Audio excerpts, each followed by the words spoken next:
Pardon. Merci, monsieur le député. La parole est à monsieur Louis-Joseph Manscourt pour 5 minutes.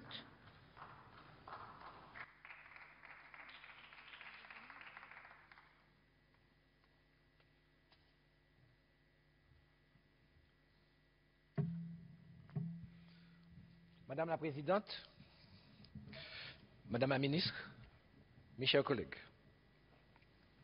après avoir parcouru 8000 kilomètres, auxquels s'ajoutent 5 heures de décalage horaire, la première interrogation qui me vient à l'esprit en abordant votre projet de budget, celui de la mission Travail-Emploi, est de me demander à quoi servent ces longues heures de débat quand on sait déjà que le projet de loi de finances deviendra caduc dans les prochains jours.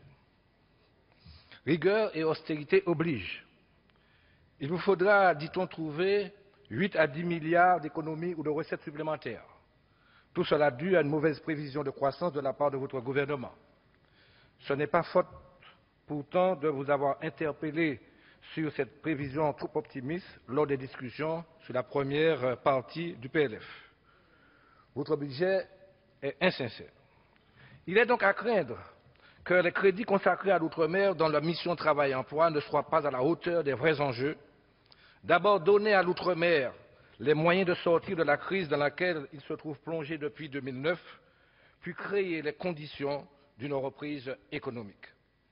La plupart des économies domiennes ont subi une récession plus forte qu'en métropole, avec une reprise lente et difficile. Ainsi, on note le taux de chômage en Outre-mer s'établit en moyenne à 27% de la population active. 25% pour la seule Martinique, avec un pic de 30% pour la Réunion, 3 fois supérieur par conséquent à celui de l'Hexagone. Imaginez-vous un instant, Madame la Ministre, le département de la Meurthe-et-Moselle avec un taux de chômage aussi important. Et même si tout le monde s'accorde aujourd'hui pour faire de la maîtrise des déficits publics un impératif louable, le gouvernement ne saurait ne pas tenir compte de la réalité économique et sociale des Outre-mer. Le SIOM et ses 137 mesures présentées par le président de la République comme un remède à tous les maux dont souffrent les Outre-mer n'ont pas produit les résultats escomptés. Vous aurez compris, après ce terrible constat, pourquoi je m'inquiète de l'évolution des crédits mobilisés en faveur de l'emploi dans les DOM-TOM. Je m'inquiète d'autant plus que 90% de nos entreprises martiniquaises sont des petites entreprises individuelles non créatrices d'emplois. Alors vous érigez en dogme la création d'emplois marchands en niant la réalité du tissu économique de nos régions insulaires.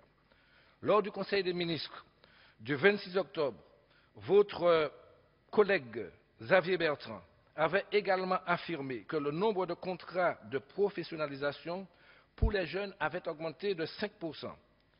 Sans entrer dans une querelle de chiffres, je vous dirais que, vu des Antilles, la réalité est tout autre. Les données qui nous sont communiquées par les services déconcentrés de l'État semblent prouver le contraire.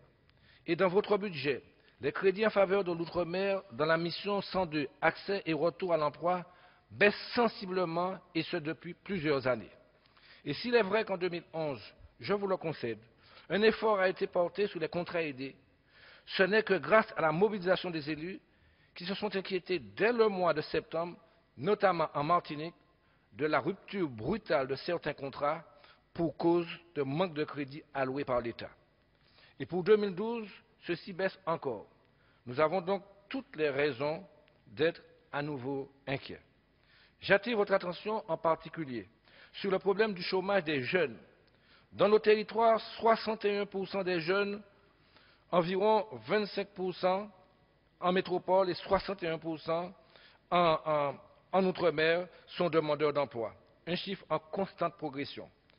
Quelles perspectives leur sont offertes? Toujours dans le domaine de la création d'emplois, votre gouvernement a mis en place un régime de l'auto-entrepreneur. En dehors du fait que ce statut comporte des droits sociaux minorés, il ne répond pas aux aspirations profondes des demandeurs d'emploi. Nombre de salariés sont contraints par leur employeur à adopter le statut d'auto-entrepreneur pour continuer à travailler. De plus, ce régime permet des pratiques abusives qui n'ont rien à voir avec une véritable démarche de création d'entreprises. Il est développé au détriment des droits des travailleurs et au détriment des activités réelles d'insertion dans l'emploi. D'ailleurs, les chambres de métiers ne sont pas favorables à ce dispositif.